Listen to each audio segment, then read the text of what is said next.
शिवसेना के नेता आदित्य ठाकरे ने आम आदमी पार्टी सुप्रीमो अरविंद केजरीवाल से दोस्त होने के नाते बृहस्पतिवार को मुलाकात की। ठाकरे ने चुनाव संबंधी अनियमितताओं पर भी चिंता जताई। उन्होंने केजरीवाल से मुलाकात के बाद कहा, सरकारें आती जाती रहती हैं, लेकिन रिश्ते बरकरार रहते हैं। हमने दोस्त होने के नाते केजरीवाल से मुलाकात की।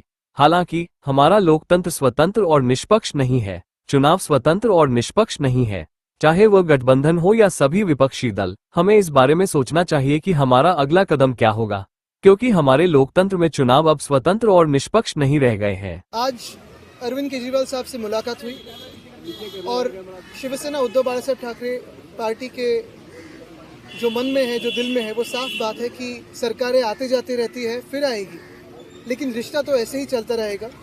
और यही कहने हम आए थे। उन्होंने जो पिछले 10 सालों में दिल्ली में जो काम किया है वो सारी जनता जानती है। ये जो चुनाव हुआ उसमें चुनाव का बहुत बड़ा हाथ था, आशीर्वाद था, और भाजपा ने चुनाव आयोग के तो आभार मानने ही ज़रूरी है। लेकिन यही बात है, कल जैसे मेरी राहुल जी से बात हुई, आज अरविंद जी से बात हुई, कि इंडिया गठबंधन हो या फिर हम सारी पार्टीज़ हो, कहीं ना कहीं हमें ये सोचना ज़रूरी है कि अभी अगला स्टेप क्या है, क्योंकि हमारी डेमोक्रेसी फ्री एंड फेयर नहीं रही है, इलेक्शंस फ्री एंड फेयर नहीं रहे। तो लड़ते तो रहेंगे, देश के हित में लड़ते रहेंगे। आपकी आवाज़ हो, मीडिया की आवाज़ हो, जनता की आवाज़ हो तो उठाते रहेंगे, और जो भी देश के अच्छे का हो, सड़क पे उतरना हो, लड़ना हो तो लड़ते रहेंगे। बस यही था। लेकिन आपको नहीं लगता जो आपसी कन्फ्लिक्ट था उसका नुकसान भी जो है हुआ है, और दोनों ही पक्षों की तरफ? देखिए, काफ़ी सारी इसकी एनालिसिस हो सकती है, होगी भी, दोनों पार्टी अपनी अपनी एनालिसिस रखेगी, लेकिन हमारी तरफ से जो रिश्ता है वो रहेगा, जो दोस्ती है वो तो रहेगी। इसके आगे मैं कहना चाहता हूँ कि जो काफ़ी सारी जगहों में वोट्स काटे गए थे, जो वोट्स डिलीट हुए थे, उस पर भी कभी ना कभी विचार करना ज़रूरी है, क्योंकि वो वोटिंग का अधिकार लोगों से छीना गया था, वो चुनाव आयोग ने छीना है, तो उस पर भी विचार विमर्श होना ज़रूरी है। आदित्य जी, क्या इस इशू पे, वोटर डिलीशन एडिशन पे आपकी कोई चर्चा हुई दिल्ली महाराष्ट्र दोनों को लेके? देखिए, आज तो कर्टसी कॉल था, आज तो यही कहने आए थे कि रिश्ता तो ये जारी रहेगा। जाहिर सी बात है, स्वाभाविक है कि जब हम मिलते हैं तो इस बातों पे चर्चा होती है। इसके पहले भी फ़ोन पे भी हुई थी। अभी जो फ़ोन टैपिंग करते हैं वो तो सुनते ही होंगे, तो उनको पता भी होगा कि हम शायद क्या बात कर रहे हैं।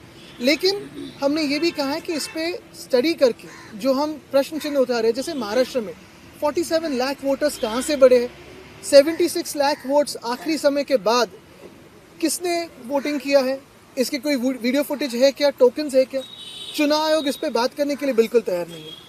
और ये सारी बातें अगर आप देखें तो हरियाणा हो, उड़ीसा हो, दिल्ली हो, मध्य प्रदेश हो, महाराष्ट्र हो, सारी जगह कॉमन है। ये एक पैटर्न दिखने लगा है।